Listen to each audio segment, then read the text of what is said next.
In this tutorial, I'll show you how to create and link to an anchor in Confluence.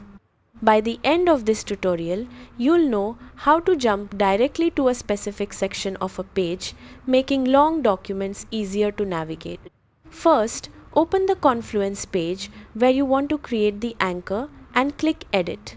Place your cursor where you want visitors to land, such as above a paragraph, table, or image. Type anchor and select the anchor macro. Enter a short, unique name for your anchor using letters, numbers, or hyphens, then insert the macro.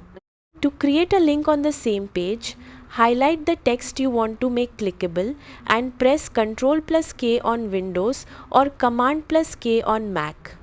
In the link field, type number followed by your anchor name, then click Insert. To link from another Confluence page, copy the destination page's URL and add number your anchor name to the end of the link.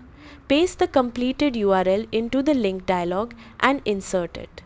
Publish your changes and test the link to make sure it jumps to the correct section of the page.